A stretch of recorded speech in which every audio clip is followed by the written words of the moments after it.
All right, I want to welcome you here. We are doing a series of interviews as we go through the summer. We're just kind of keeping people up to date on what's going on. If you are new to our channel, I'm Mike. I'm the pastor here at Shepherd of the Hills. As you can see, I'm broadcasting from my very messy home office. And I've got Amy Cichon with me this morning, and we are going to bring you an update on just all the stuff that's happening with youth and children and families this summer. But before we get to that, I wanted to ask Amy a couple of questions. First of all, how long have you been here at Shepherd of the Hills? Well, I think I'm at 13 years in the job that I'm doing, and then we were members of church probably 4 or 5 years before I started in my role as Children's Ministry Director. Now, are you from this area originally? Originally, I grew up near Watertown, Wisconsin. So it's a rural area, a smaller community called Lebanon. And I grew up on a farm. We had a dairy farm. And I went to Watertown High School. And for grade school, our church, Emmanuel Lutheran, we had a parochial school. And I went there for all of my elementary grades. Cool. So what's your favorite thing about children's ministry here at Shepherd of the Hills? I really love the interacting with the families, with the kids, the relationships that I've built over the years with the families. Yeah. Now, if I really wanted to be embarrassing, I'd ask who's got the cutest kids, but that way, that just make everybody mad. So, all right. So, big news this summer, we suspended in-person VBS. I think everybody's probably heard that by now. Walk us through the decision. How did we come to that point? Well, first off, I started just kind of watching and being alert to things that were posted on the group publishing. They have a VBS website or a VBS Facebook page. And I was just starting to see lots of comments from other churches, their VBS directors, and considerations and things to think about, and how would we handle these kinds of situations. And it really got me thinking. I started making a list of concerns, and really what it boils down to is how to maintain safety during this time, how to keep our children safe, how to keep our volunteers safe. And when you think about the fact that last year we had 200 plus people on our campus site in our building.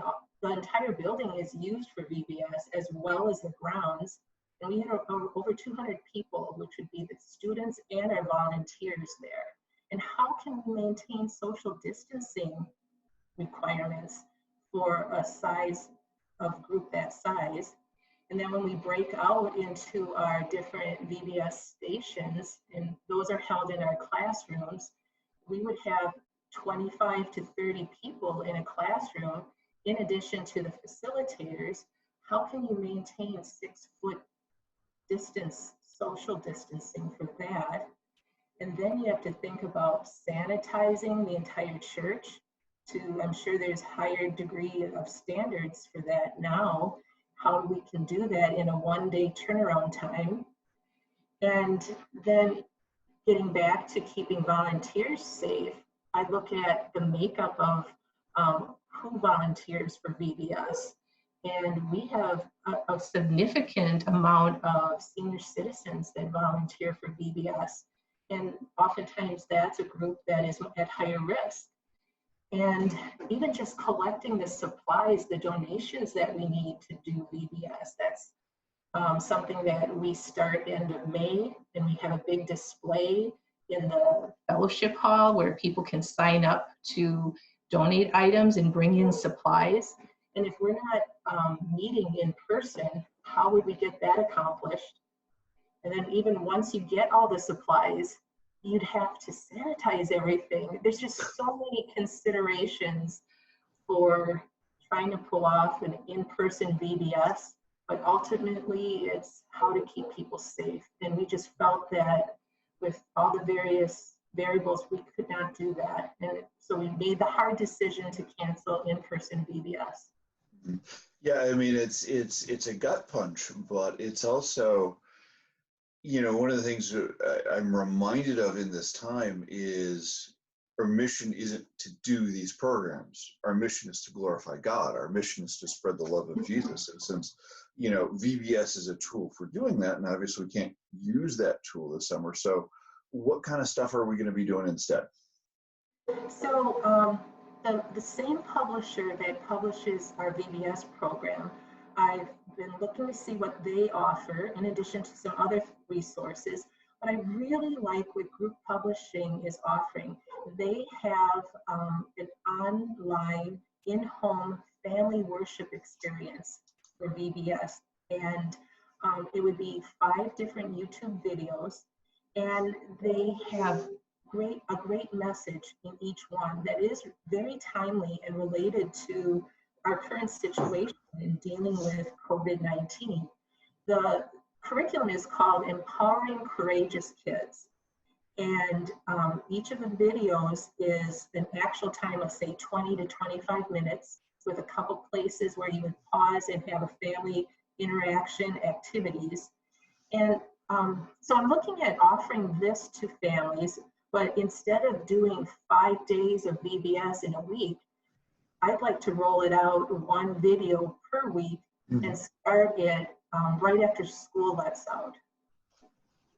Yeah, I think that sounds like a lot of fun. I mean, one of the weird things about this time is I feel like we've all got more time and less time. It's like everything is just kind of mashed together.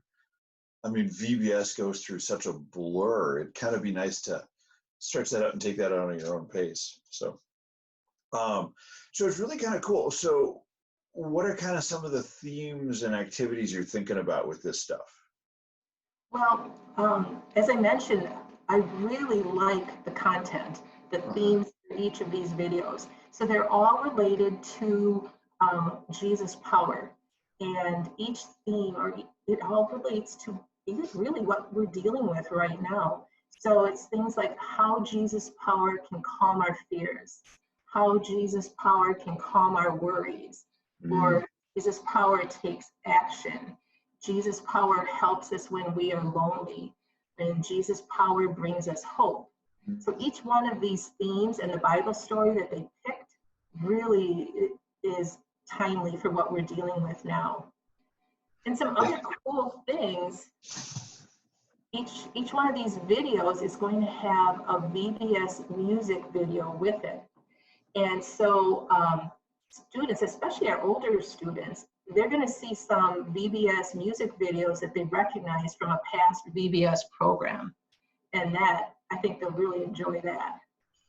That is a lot of fun. My phone died the other day as I was driving around, and so I couldn't listen to the podcast that I was normally listening to. And the only thing in the CD player was the VBS music from a couple of years ago, and I'm like, well, why not? It's fun. It is. It's a lot of fun. It is. It's good stuff. I love some of the newer stuff combined with some of the older stuff they've redone in a fun way. It's good stuff.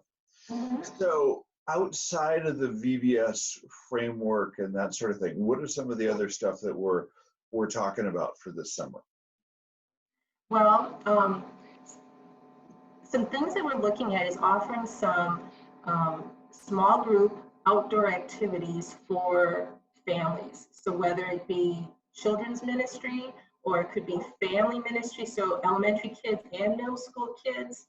We're looking at things like an outdoor campfire, fun time, worship time, a family hike or family play day at, say, like a Pike Lake or some park, family kickball, and family biking on the Bugline Trail.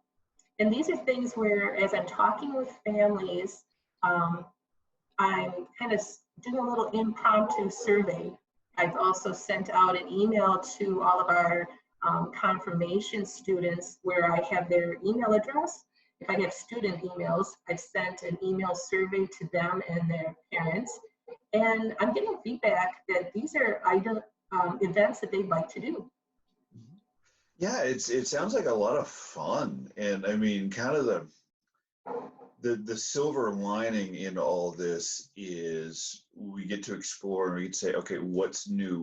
What can we do with this? What do we have time for now? And it's kind of interesting. Is there anything else in particular that we missed for middle school?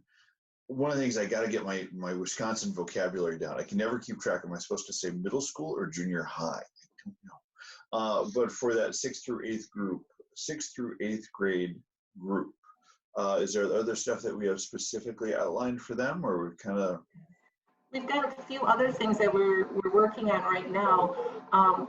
For this age group, they have been meeting throughout the school year for confirmation, and they've been working in small groups. So they each have a leader and have done that for the whole school year. So we're looking to see if we can have some small groups offered for the summer to maintain these kinds of connections and relationships. So we have several of our leaders that are interested in continuing for the summer, and a few new people that are offering some opportunities. So some things that we're looking at right now is a book read with some of the books from Chronicles of Narnia. And then that could be teamed up with, say, an outdoor movie for one of the Narnia movies. And we're also looking at utilizing the YouVersion Bible app. We've got a group that's been meeting since Lent and doing online devotions, and looking at continuing that, maybe adding a few more people into the group, something where you can be doing your daily devotions, checking in once a week on a Zoom call and make that totally social and fun. And then maybe once a month doing an outdoor group activity. And we've got a new leader coming on board that's looking at doing a 3-time event once a month during the summer. And this would be studying about the Trinity, God the Father, God the Son, and God the Holy Spirit. And each event would be a standalone event once a month. And it would be a teaching opportunity, social interaction, and it sounds like a lot of fun to me. It does. I understand there's fire involved. Fire is always good. Fire and water too. And water, but maybe, I don't know, at the same time, I don't know. We'll see. No, different ones. Different ones. We'll see. So, what other? Last question for you. What other things are you just excited about right now, or what? It's so easy to. Actually, let me put it this way. It is so easy in this time just to feel like everything's crushing down and we're all confined. What are you excited about now? I guess the way to sum it up would be just the opportunities right now, and just to see where God leads us. Because any of this, it's nothing that I can control. Yep. I've got, a brainstorm list of ideas or a game plan of several things, but those are things that are just kind of in the parking lot, so to speak, waiting to see what happens next. So the rest of it is a prayerful opportunity where, we're just waiting to see and praying that God will provide the right situation, the right people, and the right families or students to connect in these different ways. So I'm just excited to see, how God's going to move during this time. Yeah, that was great. Well, thank you for your time this morning. This was really good. I hope everybody who got to watch this, I hope you found this helpful and informative. I'm really excited with the next couple of months. It's going to be a lot of fun. As a parent, I'm excited about the stuff the boys are going to get to do. It's going to be exciting. So, all right. Well, thank you very much for your time this morning. I think we're going to sign off here, and thank you for watching and spending your time here. It is, may God continue to bless you in this difficult time. Amen.